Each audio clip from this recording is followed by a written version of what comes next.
प्रश्न विचारले, पण अजून एकाचंही उत्तर मिळालं नाही हो. उत्तर नका देऊ, पण निदान देवाला तरी सांगा माझ्या बायकोला बोलव म्हणून. आजवर सांगायला हवं होतं ना तुम्ही.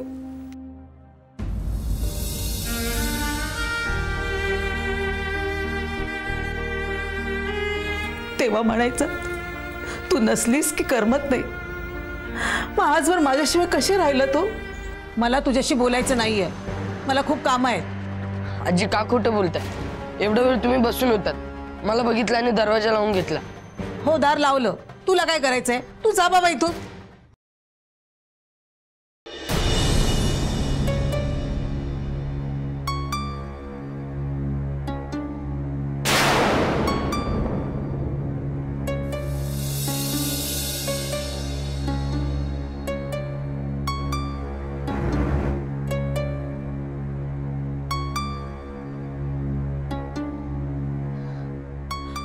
अहो, हा मुलगा बघा ना, ह्याला माझ्याशी बोलायचंय. कुठला कोण हा? त्याला माझ्याशी बोलायचंय. अहो, आणि मला ज्याच्याशी बोलायचंय ते माझ्यापासून लांब गेले. आपला आदित्य असाच हट्टी होता. लहानपणी आपण त्याचे सगळे हट्ट पुरवले, जणू आपलं आयुष्य त्याच्यासाठीच आहे.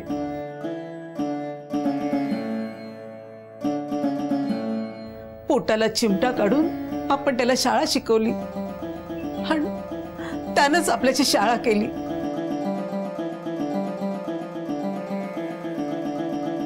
लग्न करून मोकळा झाला, पण आपल्याला कळवलं सुद्धा नाही त्यानं. हा मुलगा आला ना, तेव्हा मला असं वाटलं की आपला नातूच आलाय. पण मी ह्या मुलाशी एवढी कठोर का वागते माझं मलाच कळत नाहीये. नाही, मला असं कठोर वागून चालणार नाही. मला दरवाजा उघडलाच पाहिजे. हो, उघडलाच पाहिजे.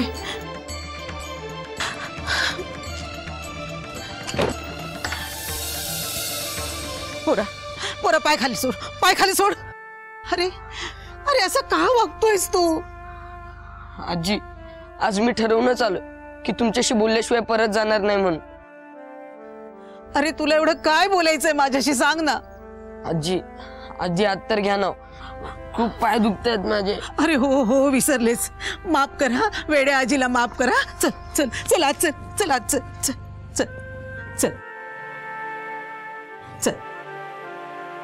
ये बाळा, ये ये. काय रे? हा, मी दरवाजा उघडला नसता तुला काही झालं असतं, चक्कर वगैरे आली असती तर काय केलं असतं रे तू? नाही आजी, मला माहिती मी असे एका पायावर उभं राहिलेलं तुम्हाला सहन नाही होणार. तुम्ही नक्की दार उघडणार.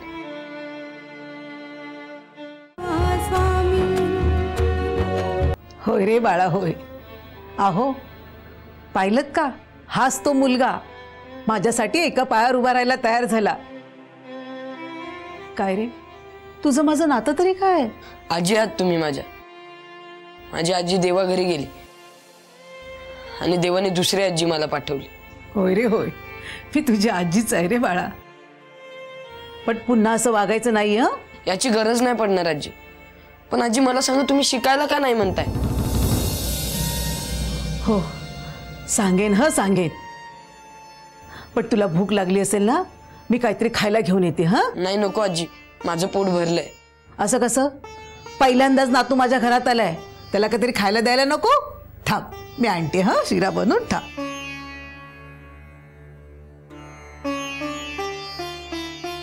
आज मला माझी आजी परत मिळाली.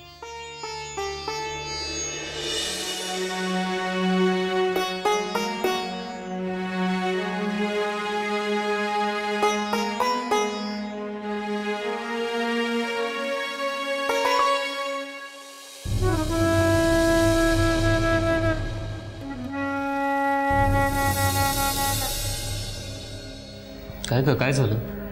कोणाची वाट बघताय? अहो स्वामीची, बघा ना, अजून नाही आलाय घरी. इतका वेळ मला काही वाटलं नाही, पण आता खरंच खूप काळजी वाटायला लागली आहे. आज त्या आजींकडे जाणार होता ना तो? हो, आजींकडे जाणार होता, पण इतका उशीर कधीच नाही झालाय त्याला. हो, पण त्याने सांगितलं होतं ना की तू आज त्या आजींना बोलायला लावणारच आहे म्हणून. बाबा पण भीती वाटते, दादा एवढा वेळ आला नाही तर. कोणी त्याला परत नेलं तर.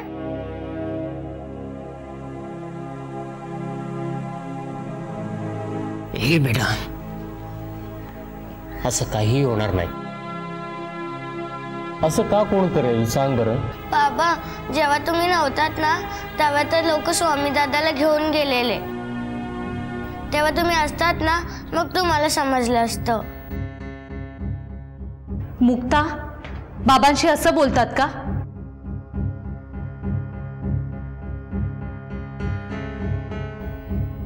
हो मुक्ता, अशा बाबांशी ना असंच बोलतात. मी त्याला बघून येतो, तुम्ही काळजी करू नका. बाबा मी सुद्धा येते. नाही नको बेटा, तू आईजवळच थांब. चालूच.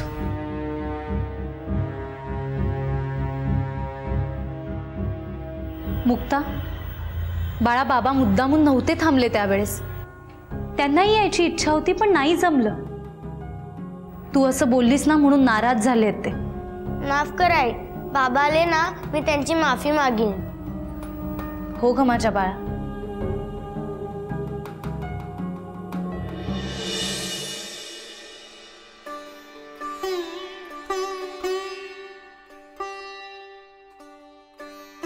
दे.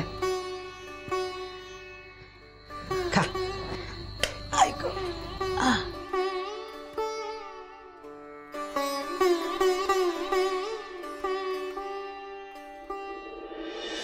आई बस नाही. आगे शिरा तुला. माई, शिरा मला लय आवडतो. हे तू मसनी कसं कळलं? अरे तुझ्या आईनंच सांगितलं होतं मला. तिला सगळं माहितीये. मी आतापर्यंत तुझ्याशी खूप वाईट वागले ना रे. माफ कर मला. आजीने कधी माफी मागायची नसते. उशिरा का होईना मला माझी आजी भेटली. हो रे माझ्या सोने. माई, परत सोडून जाऊ नका मला. नाही मी तुला भरवते ना शिरा. हा घे.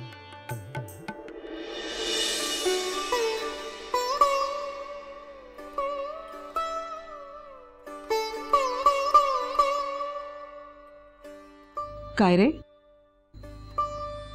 चांगला नाही झाला शिरा? नाही आजी, खूप छान झालाय. मग खाता खाता थांबलास का बरं? या शिऱ्याकडे बघून मला माझ्या आजीची आठवण आली. ती सुद्धा असाच शिरा बनवून द्यायची मला. अरे मी पण तुझी आजीच आहे ना, मला आजीच समज ना. हो, पण तुम्ही कुणाशीच बोलत का नाही? ज्याच्याशी बोलायचं, ज्याच्यासाठी जगायचं ते अमेरिकेला जाऊन राहिले. म्हणून मन रमवण्यासाठी मी झाडं, फुलं, पाखरं यांच्याशी बोलत असते. माणसापेक्षा तीच बरी रे बाबा. हाच माझी नातवंड असती ना तर तुझ्या एवढी असती रे. आजी, अशा एकट्या कधीपासून राहता इथे? गेली 16 वर्ष. गेली 16 वर्षात ह्या घरात दसरा नाही की दिवाळी नाही की कसला आनंद नाही. सुरुवातीला खूप रडली मी. नंतर यांच्याशी आणि स्वतःशी बोलायची सवय लावून घेतली. मी यांच्या फोटोशी बोलून आपलं मन मोकळं करत असते रे.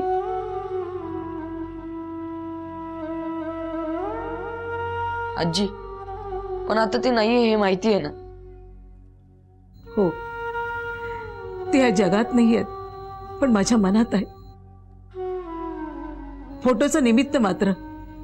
खरं तर मी माझ्या मनाशीच बोलत असते रे. पण बाळा, तू आलास आणि खूप बरं वाटलं बघ. मग आजी, तुम्ही मला मगाशी घरात का घेत नव्हतात?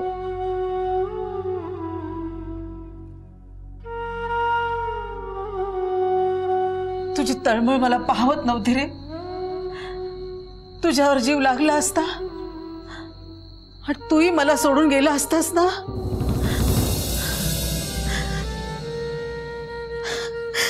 तर मी सहन करू शकले नसते रे. खरं एकदा मी सहन केलंय, आता सहन करण्याची सहनशक्ती माझ्यात उरलेली नाहीये.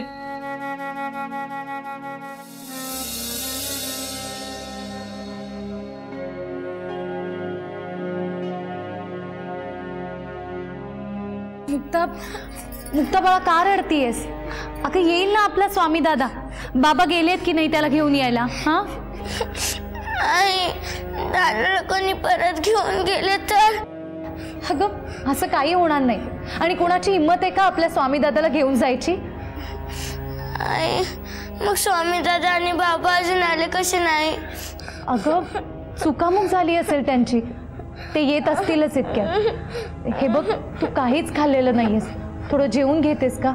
आई, नको. स्वामी दादा आणि बाबा आल्याशिवाय मी काहीच नाही खाणार. असं काय करतेस बाळा? शाणी ग माझी बाई ती. थोडंसं तरी जेवून घे ना. आई, मला परत परत नको सांगू. मी काहीच नाही खाणार आहे. बरं तुला जेवायचं नसेल ना तर थोडीशी पेस्ट तरी पिऊन घे. आई, मला काहीच नको आहे. मग तुला काय हवंय ते तरी सांगशील का? दादा हवाय. देतेस? आई, तुला काहीच कसं नाही वाटत दादाचं?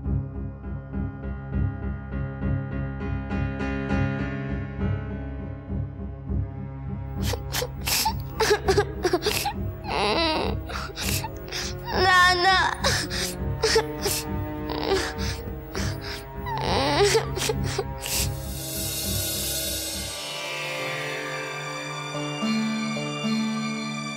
आजी काय झालं सांग ना.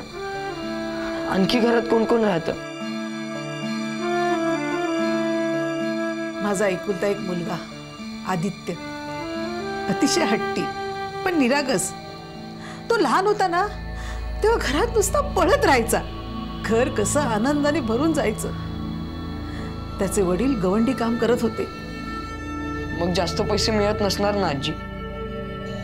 नाही, पण जेवढे मिळत होते ना त्यातून खूप मोठं शिक्षण द्यायचं असं त्यांचं स्वप्न होतं रे. तोही हुशार होता. आम्हाला सुद्धा अभिमान होता त्याचा.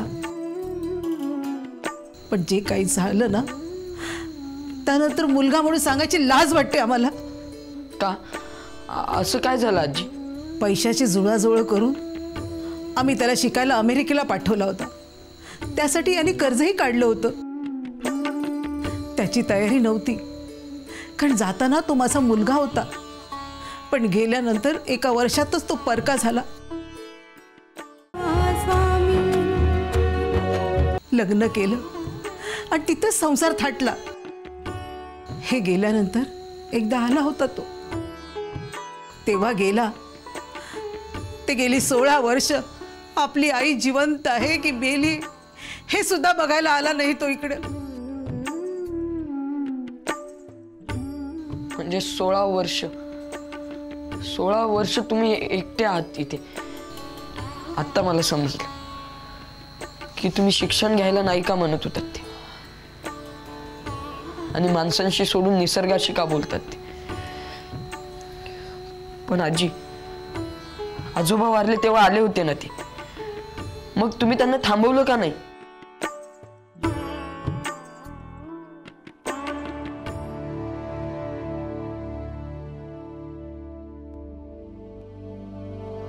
अग्नी दिला आणि दुसऱ्या दिवशी जायला निघाला.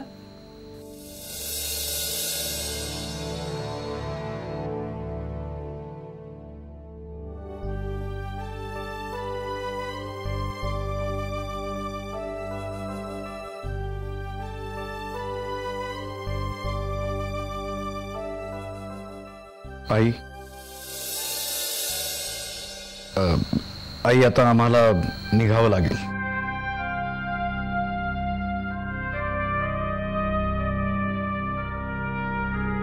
अरे अजून सुतक सुद्धा संपलं नाही रे. अरे वडील वारले तुझे, गावातलं कोणी नाही गेलंय. आई आता वारलेत ना ते. माझ्या थांबण्याने काही परत येणार आहेत का? हे बाई, तिकडं खूप कामं खोळंबली आहेत माझी. मला जायलाच हवं. माझ्याशिवाय ती होणार नाहीत कामं. म्हणजे परत मला एकटीला टाकून जाणार आहेस तू? आई अगं नेलं असतं तुला, पण आम्ही दोघंही कामावर जाणार. तू तिथं घरात एकटी राहणार, बोर होशील, करमणार नाही तुला. त्यापेक्षा इकडं माणसं आहेत, नेहमीचं वातावरण आहे, तेव्हा तू इथंच राह ना. अरे अरे पण मी इथे तुझ्याशिवाय कशी राहू रे? मला तुझी गरज आहे.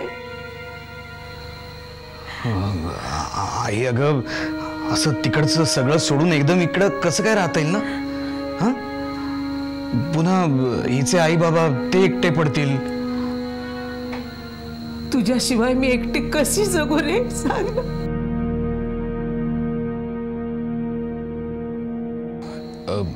हे बा आई, मी तुला महिन्याच्या महिन्याला पैसे पाठवत जाईन, ठीक आहे? तसंही मी परब काकूंनाही सांगून ठेवलंय, काही हवं नको असेल तर त्यांच्याकडे मागत जा, त्यांनाही वेगळे पैसे पाठवत जाईन. पण प्लीज मला इथं राहण्याचा आग्रह करू नको, प्लीज. मी नाही राहू शकत इकडं. सुनबाई, तू तरी सांग याला. अगं लग्नानंतर पहिल्यांदाच आलीस तू या घरी, परत जाऊ नका ना ग. सॉरी, मी माझ्या आई वडिलांना सोडून नाही राहू शकत. तुला राहायचं असेल तर तू खुशाल राहा.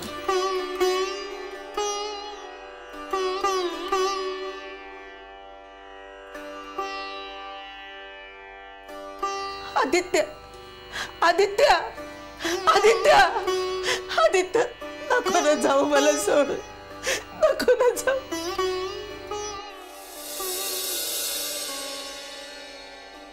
त्या सगळ्यांना घरात एकत्र बघून क्षणभर हे गेल्याचं मी विसरले होते. खूप विनवण्या केल्या, सांगितलं जाऊ नको जाऊ नको, पण नाही, शेवटी गेला असतो. असं का केलं असेल आजी त्यांनी? खूप शिकवलं आणि खूप कळायला लागलं त्याला. त्याला आपल्या बायका पोरांचं भवितव्य परदेशातच उज्ज्वल आहे असं त्याला वाटायला लागलं, म्हणून तो निघून गेला ना. तो म्हणून मला शिकलेलं आवडत नाही. माझा मुलगा शिकायला म्हणून गेला, तो परत आलाच नाही रे. शिकून मुलं आई वडिलांना सोडून जाणत असतील ना, तशा शिक्षणाचा काय उपयोग? आजी पण त्यांना परत का जायचं होतं लगेच? काम महत्वाचं वाटलं त्याला. आई वडिलांपेक्षा त्याला काम महत्वाचं वाटलं, आणि आम्हाला आमचा मुलगा महत्वाचा वाटला. दर महिना पैसे पाठवण्याच्या पलीकडे त्याला कुठलंच कर्तव्य महत्वाचं वाटत नव्हतं रे.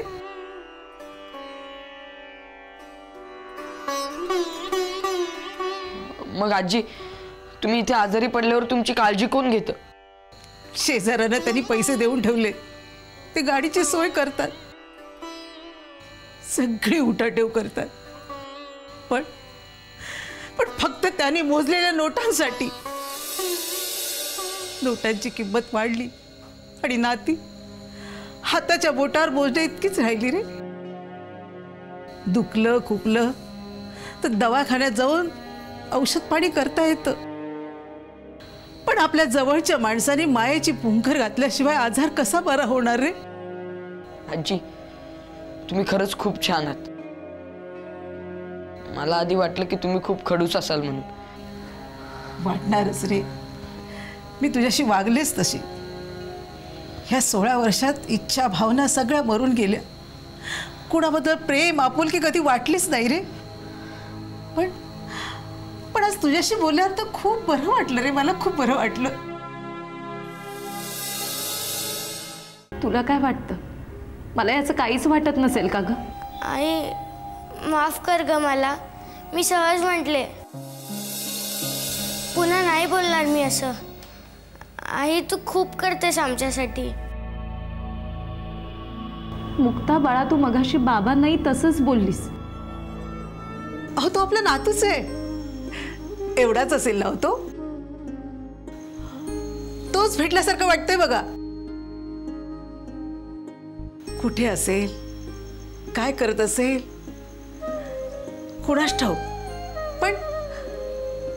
पण असाच असेल ना हो तो.